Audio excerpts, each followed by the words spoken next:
Assalamualaikum warahmatullahi wabarakatuh. Saya Amanda Milana Putri Pasaribu dengan NPM 2208260067. Nah, di sini saya akan mempresentasikan mind map saya yaitu Hyperemes Grapidarum dari blok Abstract. Nah, apa itu hiperemes gravidarum? Hiperemes gravidarum sendiri merupakan komplikasi kehamilan yang ditandai dengan mual dan muntah secara terus-menerus yang dapat menyebabkan penurunan berat badan lebih dari 5% dari berat badan sebelum hamil. Nah, selain itu, hiperemes gravidarum ini dia juga bisa menyebabkan dehidrasi, asidosis metabolik, terus alkalosis akibat kehilangan asam klorida dan hipokalemia. Sedikitnya 80% wanita hamil mengalami mual dan muntah selama kehamilan. Nah, hiperemes gravidarum ini dia itu biasanya terjadi pada usia kehamilan kurang dari 3 bulan. Dia juga biasanya terjadi pada wanita yang hamil baru pertama kali.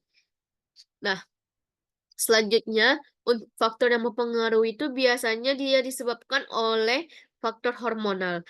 Hormonnya itu biasanya human chorionic gonadotropin atau yang disebut dengan HCG. Nah, dia ini diyakini sebagai penyebab hiperemes gravidarum yang paling mungkin terjadi, baik secara langsung maupun aktivitasnya terhadap reseptor hormon tiroid atau TSH. Selanjutnya dia bisa disebabkan oleh riwayat asupan, yang di mana riwayat asupan ini dia tuh mencakup asupan karbohidrat. Nah, beberapa penelitian menunjukkan bahwa konsumsi karbohidrat dalam jumlah banyak berhubungan dengan kejadian mual dan muntah pada ibu hamil. Selanjutnya dia bisa disebabkan oleh asupan protein. Nah, penelitian yang lain juga menyebutkan bahwa protein dalam jumlah rendah berhubungan dengan kejadian mual dan muntah. Selanjutnya dia bisa disebabkan oleh asupan lemak. Nah, berdasarkan teori metabolisme terjadinya hiperemes gravidarum, nah, asupan tinggi lemak merupakan salah satu faktor terjadinya hiperemes gravidarum. Selanjutnya bisa disebabkan oleh asupan vitamin B6. B6 ini dapat menurunkan frekuensi mual dan muntah pada ibu hamil. Meskipun vitamin ini mengkatalisis sejumlah reaksi yang melibatkan produksi neurotransmitter. Selanjutnya dia bisa disebabkan oleh usia ibu. Penelitian penelitian menyebutkan bahwa usia ibu merupakan salah satu faktor yang berpengaruh terhadap terjadinya hiperemes gravidarum ini. Beberapa penelitian menunjukkan bahwa, eee, hiperemes gravidarum ini terjadi pada usia ibu kurang dari 20 tahun dan juga lebih dari 35 tahun. Namun ada juga yang menyebabkan bahwa bisa terjadi pada usia 20 sampai 35 tahun. Nah, bisa juga disebabkan oleh merokok dan status gizi ibu sebelum kehamilan.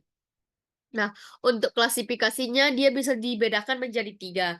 Yang pertama itu yang grade 1 pasien datang dengan keadaan lemas, tapi, vital sign-nya itu masih normal. Sedangkan yang grade 2 dia pasiennya itu datang dengan napasnya bau ketot. Sedangkan yang grade 3 dia itu bisa datang dengan penurunan kesadaran dan vital sign-nya itu sudah drop. Selanjutnya, kita lakukan pemeriksaan fisik. Pada pemeriksaan fisik semuanya dalam batas normal, kecuali yang grade 3 karena dia sudah vital sign-nya sudah drop. Selanjutnya head to toe. Nah, pada mata nanti ditemui cekung dan bibirnya itu kering. Selanjutnya untuk abdomen biasanya nyeri tekan epigastrium. Terus, kita lakukan pemeriksaan penunjang. Untuk darah lengkap kita lakukan darah lengkap, selanjutnya kita lakukan plano tes, yang di mana plano tes ini dia itu hasilnya positif. Terus urinalisanya ini dia itu ketonuria. Terus elektrolitnya itu hipokalemi dan juga akdanya itu asidosis metabolik. Untuk tata laksananya ini dia itu berbeda-beda. Yang grade 1 kita bisa kasih doxilamin. Doxilamin tab 10 mg 1 kali 1. Selanjutnya yang kita kasih pyridoxine tab 10 mg 1 kali 1. Sedangkan yang untuk grade 2 kita bisa kasih ondansetron tab 8 mg 3 kali 1. Selanjutnya yang grade 3 karena dia sudah penurunan kesadaran, terus vital sign-nya sudah drop, maka kita kasih infus. Baik, sekian presentasi saya tentang hiperemes gravidarum, ini referensi yang saya gunakan.